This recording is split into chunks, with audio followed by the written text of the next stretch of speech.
What's up, guys? Welcome back to my channel. So I'm here today to talk about The Housewives of Beverly Hills, parts 1 and 2 of the season 12 reunion.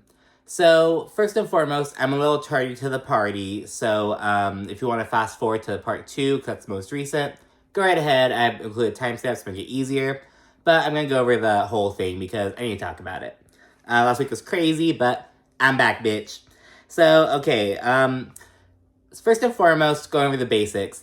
So the stage is modeled after the Beverly Hills Hotel, I guess. It's alright. It's there seems like there's a lot of like blank space in the flooring. Like when the camera zooms out, there's like a lot of open space, and it's like I don't know. It's a totally different vibe from like the Atlanta cast. Their stage, you know what I mean? Because it's like there's had so much going on. There were birds. There's a little moat. Like it was like all the shit going on. But this was kind of like plain Jane almost.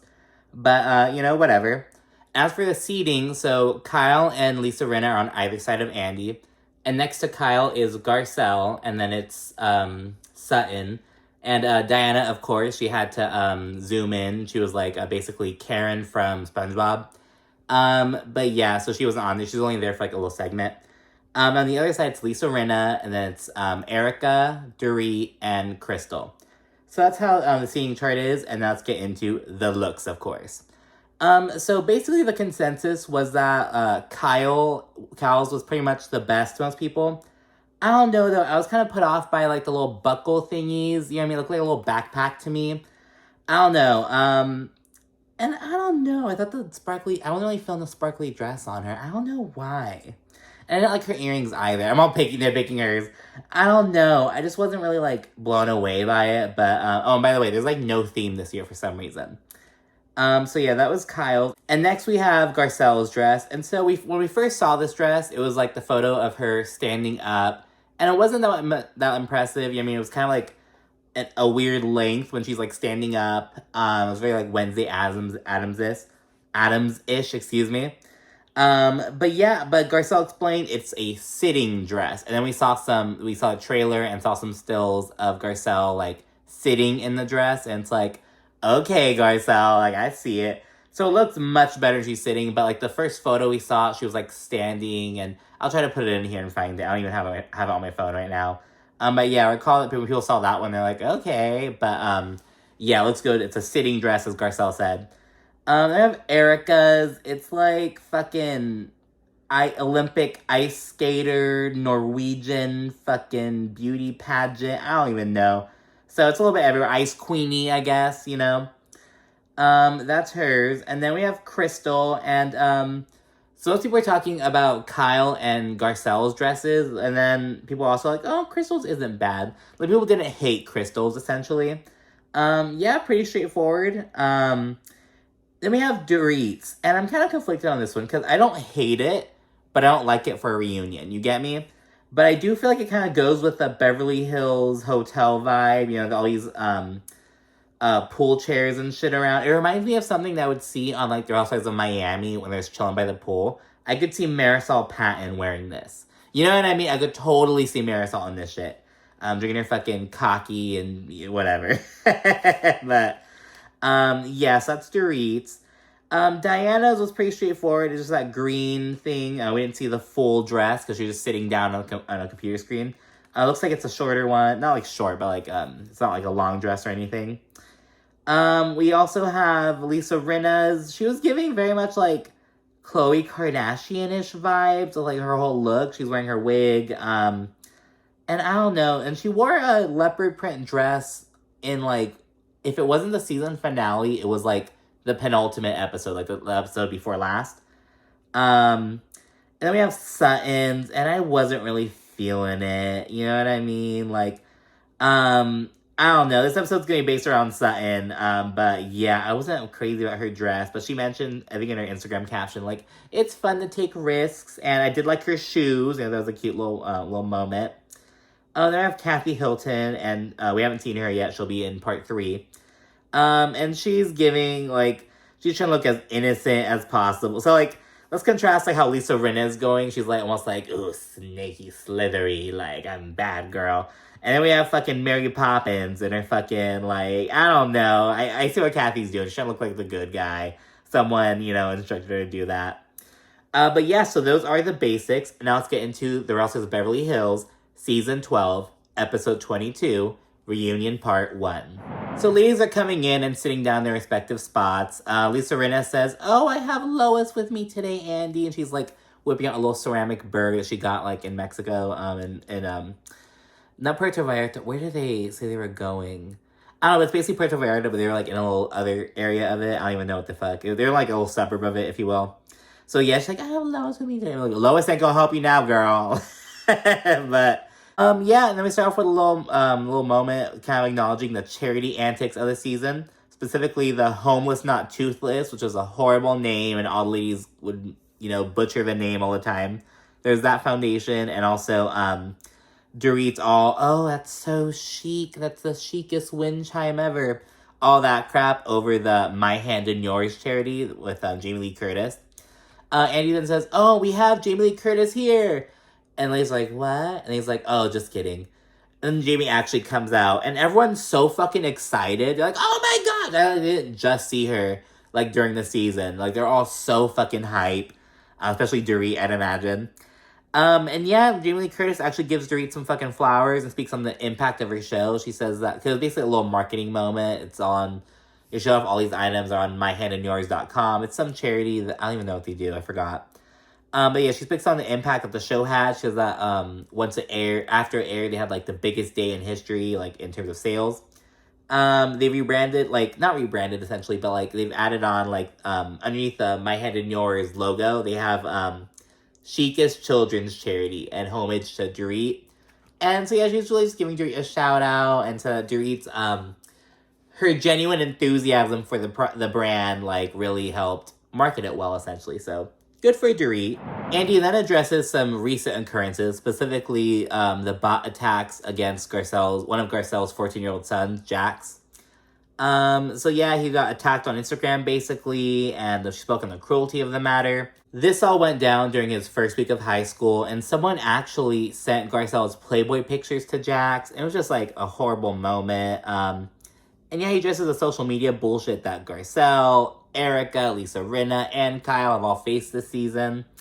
He was just basically addressing that, like, some of the fans take it too far, and Bravo condemns that shit and just, like, stands against it. So, it took a month to do that. And then we have a recap of Dorit's break-in shit, all that stuff. And while she's talking, Andy swallows a yawn. Like, he's about to yawn, but he, like, forces it. And he's like, he, like, does something, like, to kind of force a yawn in. And it's for the second year in a row he does that while Dorit's talking. And it's like, it's part one. It's not even, maybe he's tired, but it's like, oh my gosh, like, poor Dorit. She's already considered long-winded and shit. Oh my gosh. We now get a Crystal segment. There's emphasis on the generation gap between her and the other ladies. They also talk about her dealing with her eating disorder, and she says that it was important to say it out loud. She mentions that, like, culturally, as an Asian, she's kind of taught, like, her family would, like, keep things to themselves and just kind of handle it internally, and she's like, "No, I need to use my platform and address the situation and speak my truth," essentially. So she shares that. A viewer then calls out Erika for her laxative and her chicken tender comments towards Crystal at Garcelle's birthday party. But Erika's kind of blasé about it. She's like, "Oh, I said a laxative comment because that is what I would do.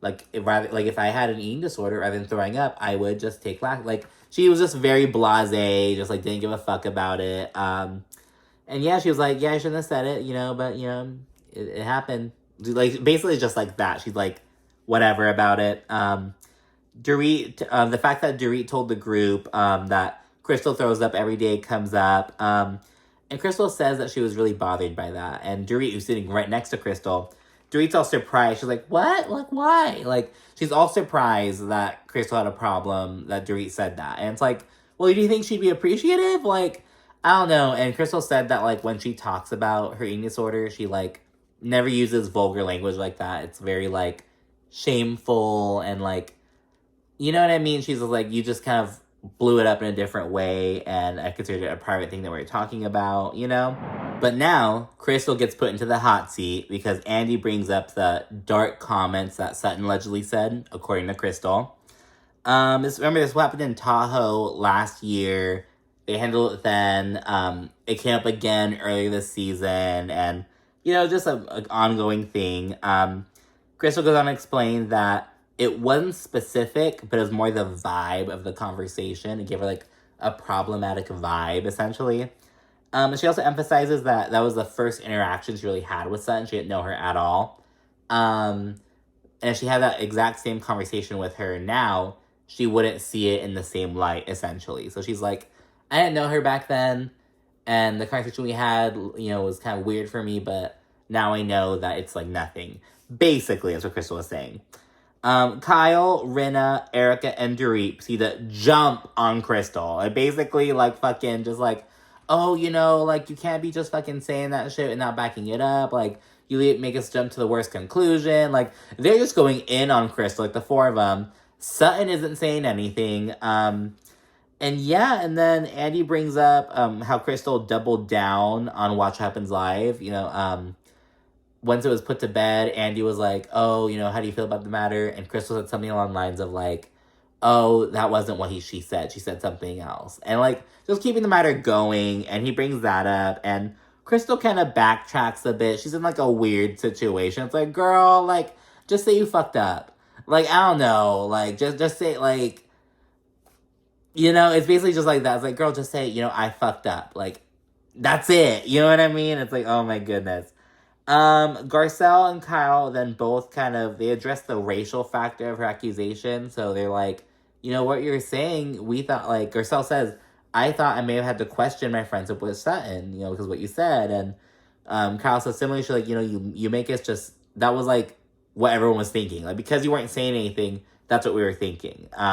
Just old shit kind of again, it's that part of the reunion. Andy then asks Crystal if she still finds what Sutton said, that whole story about the pool. And for context, the story that Sutton told, the problematic story that she said was that when her daughter, Sutton was like inside her house one day and she looked outside while her daughter was having like a pool party. And it was her daughter, a black girl, an Asian girl, a little redhead, Irish Catholic girl, like all these different people. And Sutton thought to herself, oh, that's what, like, this is how it should be. You know what I mean? That was the conversation. And Andy asks Crystal if she still, like, feels that's problematic or if it's offensive. And Crystal says yes. And it's like, I think what because Crystal's not explaining herself well at all. She was like, yes, I find it offensive and you have to accept that. You know what I mean? It's like, and I get that. You know what I mean? She's like, I should have to explain it, break it down. But it's like, you kind of need, like, you need to, like, say why. You know what I mean? And I think it's because, what I think Crystal's trying to get at is maybe Sutton, she felt as though Sutton was, like, boiling down, ending racism to, like, oh, yeah, we can all just be together. We can just coexist and be at the same party and that'd solve everything. I think that might be what Crystal's getting at, but she's never once, like, verbalized that. You know what I'm saying? I feel like Crystal does a really bad job of, like, explaining. Maybe it has to do with, like, Crystal being bad with conflict. I think that has to be it. I think Crystal's bad with conflict. I think that's the thing. Let me know if you agree in the comments. I think that's what it is. Because it's like, I don't think she's ever once verbalized that. I think that's what it is. And it's like, I think she might have a point with it. Because, like, okay, there are all these underlying other social issues that have to be, you know what I mean? Like, there are bigger issues than just, like, us all attending the same fucking party. You know what I mean? But it's like, no one's saying that Sutton wasn't, like, it's just a big miscommunication, but Crystal's trying to double down on some, like, I said what I said, I felt what I felt, you bitches have to fucking deal with it. And it's like, I don't know, it's whatever. Crystal straight up says, I found the conversation to be offensive, and you guys don't have to, and that's it, it's okay. And it's like, alright, Crystal, okay, whatever. Andy then asks Sutton for her thoughts on the situation. She said that she's good with Crystal now, and she wants everyone to just move forward. This causes Rinna and Lisa Erika to be all bothered. Like, why? Why is this suddenly okay? Why is what she did okay to you? It's like, this has nothing to do with you. It's like, oh my gosh. Like, so yeah, they're all bothered with that. But yeah, we know how Sutton is. Sutton tries to just keep it trucking, make up, become friends. Yeah, that's Sutton's thing. Andy then asks Kyle about saying that Crystal was a dramatic millennial. And Cal needs to say that words like violated and safe space are a bit much. um, Kyle basically thinks that Crystal's a snowflake. And Crystal tries calling Kyle out, but fails miserably. Crystal's like, because Kyle's like, oh, think words like violated, I don't know. And Crystal's like, didn't you say that you felt violated after your robbery, after you got burglarized? And Kyle's like, yeah, but my house got robbed. Someone didn't give me a coat. It was a horrible attempt. It was like, Crystal, that wasn't gonna make it. You know what I mean? It's like, that is nowhere near, I don't know. Later on, a viewer poses, another kind of, oh, you did this, but, you didn't like when they did this to you. And Kyle tries saying, oh, no, that's not the same at all. And she was totally wrong. You can tell when, situations are, comparable or not. But, yeah, this was not it. It's Crystal, it's stop. Please stop. Please stop while you're ahead. And someone on Twitter actually shared that clip because it's included in the trailer. And they were like, Crystal, I'm trying to stan you, but, you can't keep embarrassing me like this. Girl, get up! Andy then brings up that rumor about Crystal allegedly being dropped by 14 different friends. Crystal begins explaining, and Kyle essentially just accuses her of, being confusing and contradicting herself and all this different shit. And there's some weird energy between Kyle and Crystal. Between Kyle and Crystal. Crystal. Between Kyle and Crystal. But yeah, so it's kind of weird vibes. We'll see that again into part 2. But yeah. Then cut to break and we come back and there's a Diana segment. And again, she's zoomed in. Andy then addresses Diana's lawyer sending cease and desists, in real time, during the mid-season. And this was over the accusations about her being a madame for you-know-who. And it was related to her book. What was that? Room 123, 203? Room whatever. I forget. I'll put it on the screen. Yeah, and then Andy addresses people pointing out Diana's lip licking. The time she licks her lips. It's disgustingly chronic. She starts laughing about it, and she says it's a nervous tick that she's now aware of. And, you don't really notice that shit until you see yourself on TV. One of those kind of things. It's how a lot of the girls will have, fucked up makeup their first season or fucked up hair first season, but they get together second season because they noticed it, Andy then brings up her social media drama related to Philly Diva on Instagram. And this was after Diana said something like, oh, how bad it is for you to be a black content creator. And Diana explained, oh, I thought that black content was evil, malicious, dark web stuff. She didn't associate with a black person making content, who's creating content. It's her story at least. Diana and Crystal then explain, and Crystal, who's the biggest fucking SJW on the cast, she explains that she was talking to Diana about it, and Diana was saying, oh no, black content is, dark, evil, nefarious, and Crystal was like, oh shit, it got lost in, Crystal basically confirmed Diana's story, essentially. But yeah, so that comes up, and then finally, Andy addresses the accusations that Diana was the one behind the Instagram bots, the ones that attacked Garcelle's son. And Garcelle admits that she thought Diana was behind it. And Diana says some shit about, she denies it. And she's like, you must think I'm a terrible person if you think I would go after a 14-year-old. And Garcelle's like, yeah. Or not a terrible person. Something about, you must have a low opinion of me if you think that. Something along those lines. Garcelle then reveals that Diana sent her a threatening text. And this happened after Jax reposted a horrible comment, which I'll put on the screen for you to read if you'd like. So that got commented somewhere, and Jack screenshotted it and posted it on his story. Now, in the latter half of the comment, it says something about oh, tell your mom to leave Diana alone. And now because Jack just posted it as is. And Diana was pissed off because her name was mentioned in there. And she felt as though it was suggesting that she was involved, essentially. So she was upset that her name wasn't blurred out, basically. And it's well, girl, that would look weird, first of all. It's a full, you know what I mean? And it's showing that it's a stan. You know what I mean? It's not even accusing Diana of doing it. It's accusing a Diana stan of, you know what I mean? But yeah, Diana texted Garcelle, if anything happens to my children, you will be held legally responsible. And so that's what she texted her. And All this weird shit. Diana and Garcelle going back and forth. Garcelle says that Diana stays harassing her on social media and that she's obsessed with her. And Garcelle says that she doesn't hate Diana or anything. She just wants Diana to leave her the fuck alone. And that is the end of part 1. Let's get into part 2, or Beverly Hills season 12, episode 23. Part 2 picks up with Garcelle and Diana still going at it. Garcelle says that she's never harassed anyone on social media, and Diana, she brings up Garcelle calling her evil, and this happened on the after show. And this was in regards to Diana calling Sutton the C word. So Diana called her a C word, and while Sutton and Garcelle were talking about it on the after show, Garcelle said, like, oh, she's just evil, or I don't know, she said, did she say Diana's evil or that her comment was evil? Well, she used the word evil. And when Garcelle explains that, she's like, oh, I said that because you said something horrible to Sutton. Diana asks, what's worse, the C word or evil? Andy immediately answers the C word. And Erika, Rinna, and Dorit, they're all saying, oh no, evil's worse. Evil is just horrible. Evil is just horrible. And it's like, I've heard the word evil used in, like, SpongeBob, and, like, you're not gonna hear the fucking C word used, that, you know what I mean? And it's just like, I don't know. And I get what they're saying, like, you know, someone calling you evil is, like, a serious, like, really dismissing your character, a harsh judgment of your character, excuse me. But yeah, and so, I don't know, but it's like, in terms of the words, like, I think that evil can be strong in a certain context, but in terms of the actual word itself, it's like, the C word is clearly more, you know what I mean? It's like, I don't know, it's just so dumb to me, you know?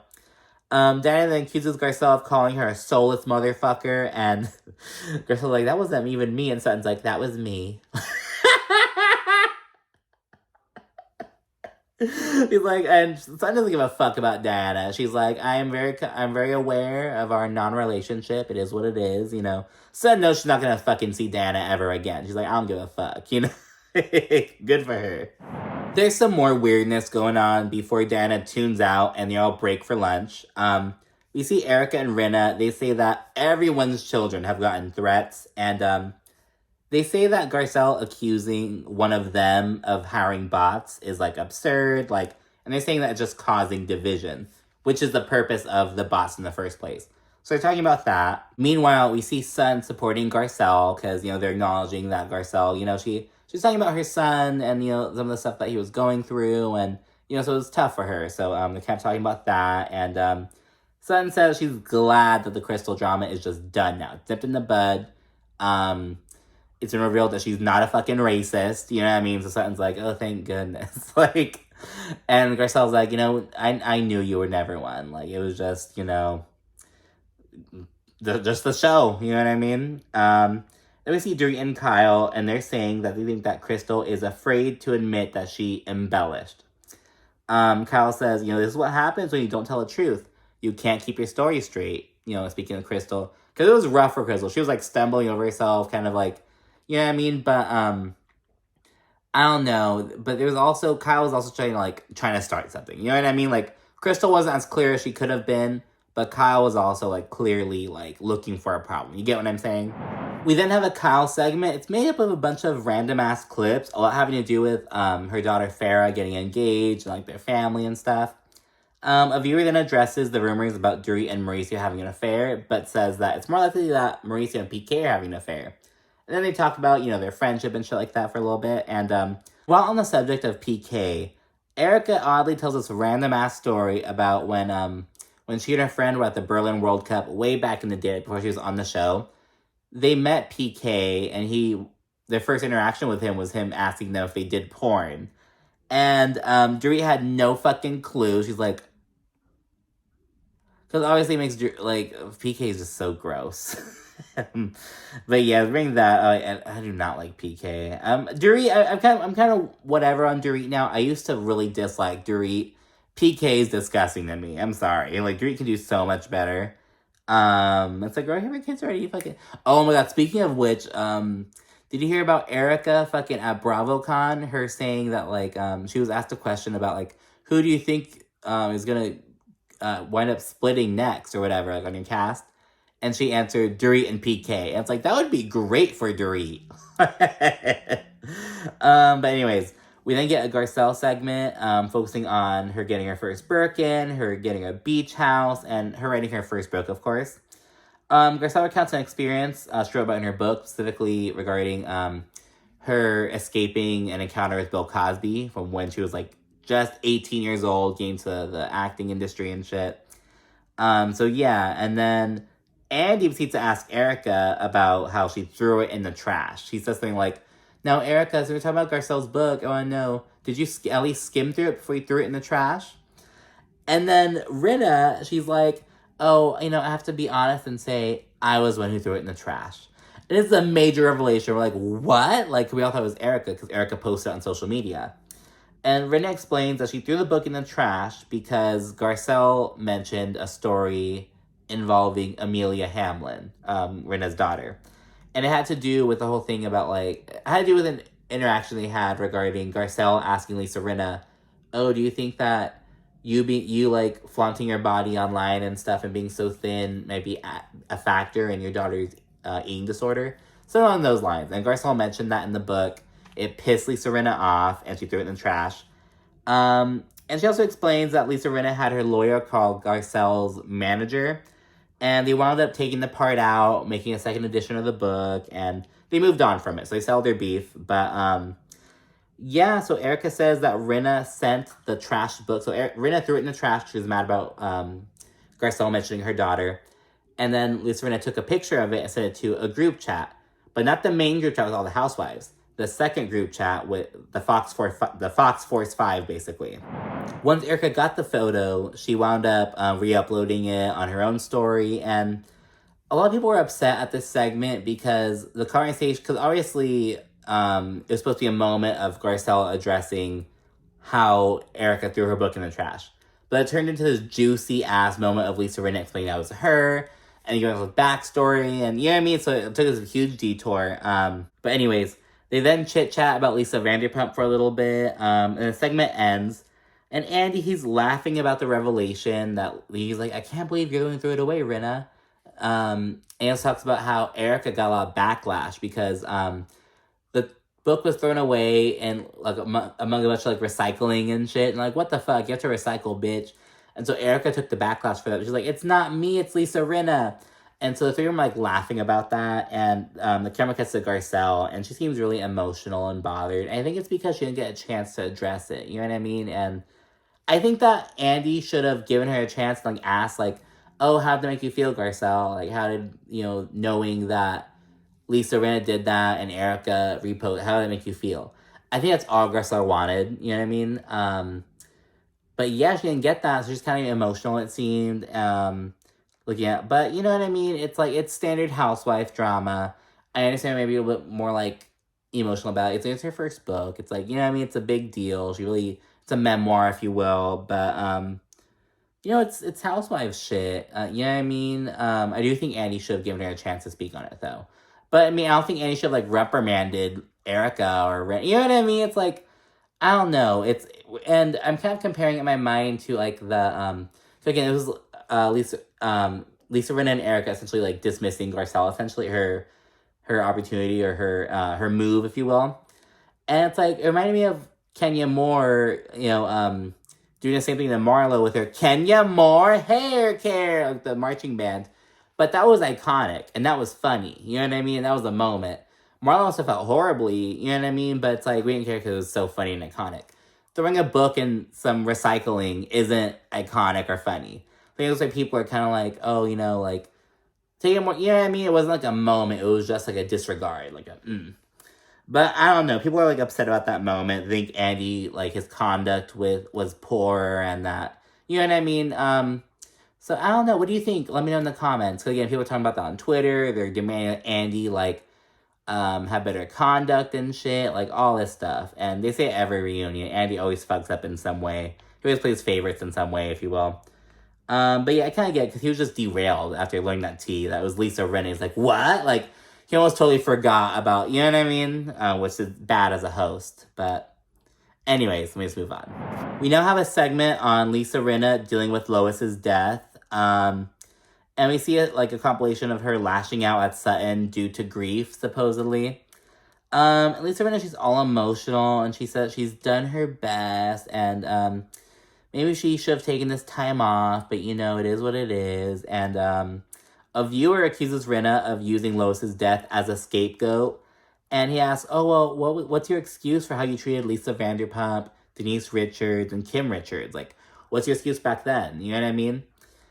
Lisa Rinna just takes it and she says, you know, this is a very confusing time. And she says she's more all over the place than ever. So I was like, is she saying that like she thinks she's worse now than, I don't know. But she says just a hard time. She kind of give a political, like just a non-answer, if you will. But yeah, we see a Sutton segment and we focus on all the bullshit she's dealt with all season long. We already talked about her shit with Crystal, so that's not included, but we look at the charity drama she had Lisa Rinna, her alleged apathy towards Dorit and all the drama that caused, her beef with Diana, Erika calling her a liability, all this bullshit. So yeah, Sutton went through the trenches this season. Sutton goes on to say that she really regrets the comment she made about like not having a gun to her head in regard to like the Dorit situation. Sutton says that it's like she regrets that comment. It's like she regrets it. It's a what did she say? It's her biggest regret in her life. Some shit like that. Something dramatic. Like it's the biggest regret in my life or something. But yeah, so Sutton apologized and Dorit, she's like glad. She's like, thank you. Like I fucking needed to hear that, you know? A viewer then brings up Kyle getting physical with Sutton at Garcelle's birthday party. And when Andy's talking about it, Kyle, she's like, oh, come on. Like she's looking at Sutton like, oh, come on, this is crazy.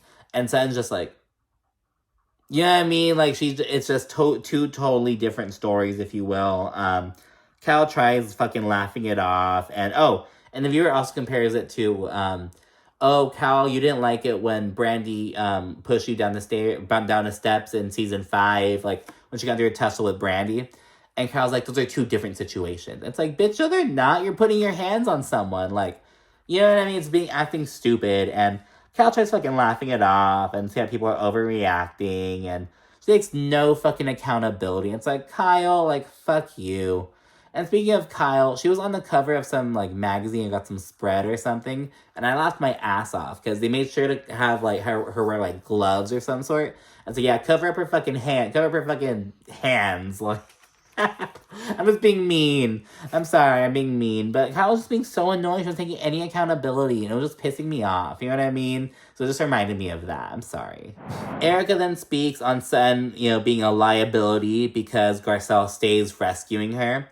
And Sutton points out that Rinna actually winds up rescuing Erika even more often than than Garcelle helps Sutton. There's kind of a team up between Garcelle, Sutton, and Crystal. They're all like, yeah, like the four of you stay like helping each other out. Like you guys stay on each other's team. Like, so I don't know why you're so bothered by Garcelle having Sutton's back. So they all call him out, and it's like, ooh, shit. A viewer then points out that Sutton has to learn that Lisa Rinna is not her friend and just does not like her. Sutton says that she just doesn't know why Rinna hates her so much. And Lisa Rinna denies this and says she doesn't hate anyone. And it's like, well, girl, you're fucking acting like it. And Sutton calls her out. She's like, well, you know, you really came at me all season long and you didn't come at anyone else like that. So that's what it looks like. And Sutton is really holding Rinna accountable at this moment, and Rinna actually apologizes. And Sutton's going to say, oh, thank you about that, but you know that it is a pattern of behavior. So Sutton, she's, you know, coming out on top, honestly. Like, she's really, you know, she's vindicated the situation with Crystal. She's getting her apology from Lisa Rinna. She got to be shady to Diana and pay her dust. You know what I mean? She's really coming out good, you know what I mean? It's a good reunion for Sutton. Andy then speaks on Lisa Rinna's social media activity and proving Crystal, Garcelle, and Sutton right. Dorit jumps in. She's like, oh, Lisa Rinna's just impulsive. It's just impulsive people. Like, it's like, Dorit, shut the fuck up and your fucking poolside Marisol Moo thing. Like, shut up. Andy then addresses Lisa Rinna bitching about production. Like, she was saying all this shit about production and shit. And it's like, oh my God. That's what you don't want to do, because production are the ones that really pull the fucking strings, you know?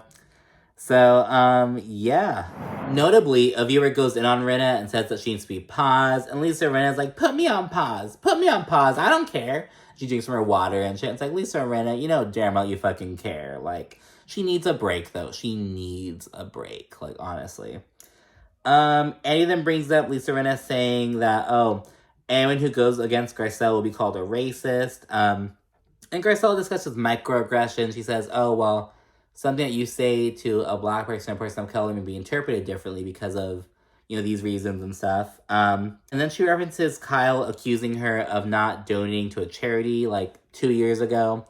How that caused issues between them, but they settled it. Like, she mentions that. And Crystal, she kind of chimes in. She's like, yeah, exactly. And that it's for like my situation with Sutton. Like, we had a miscommunication, but we worked through it. And Kyle, Kyle's gunning for Crystal. And Kyle's like, these are two totally different things. Specifically, she says that situation is different because Crystal said something that didn't exist. And Crystal, she gets pissed off. She's like, you need to stop, Kyle. Like, you blah, blah, blah. Going back and forth. And Crystal's pissed. Crystal says, oh, you're never going to get it, Kyle. You're never going to get it because you never will. And Crystal accuses Kyle of pretending to understand where Garcelle is coming from so she doesn't get in trouble. Essentially saying that, like, the situation Kyle had with Garcelle, she's like, you moved past that and you allegedly understood it because you didn't want to be accused of being racist or anti-black. And it's like, oh my God. It was like, Crystal! Like, I was like, oh shit. Cal denies, like, oh no, we actually had a great conversation. Like, what do you mean? And she help me understand these things. Like, Cal's all like, oh my gosh. Dorit then flat out asks Garcelle and Crystal if they think any of the castmates are racist, and they both say no. Dorit then says, you know, we all have a lot to learn, and Erika says, you know, the conversation has changed generationally, and, you know, we're just kind of navigating the waters and figuring out as we go. Basically like that. Andy then calls break, and he informs the cast that Kathy Hilton will be coming out soon. Garcelle and Chris are like, oh, we gotta go take a shot. Like, oh my God, I need something to drink. Like, fuck, like, they know about to go down part 3. And there's hella tense music. Kyle seems all worried. We see Kathy Hilton stepping out of her car, like, in fucking slippers, walking to go get ready in her Mary Poppins dress. And then Lisa Rinna's pacing around the room being like, all I have to do is tell the truth. All I have to do is tell the truth. All I have to do is tell the truth. That's it. Just, like, being all done. It's like, what is going on here? Andy called break, said Kathy's coming, and all these bitches are freaking out.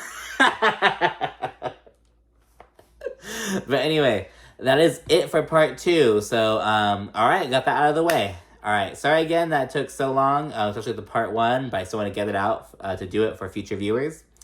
And yeah, so let me know what you thought in the comments, and be sure to also like and subscribe while you're there. Thank you so much for watching. I'll see you again soon. Bye.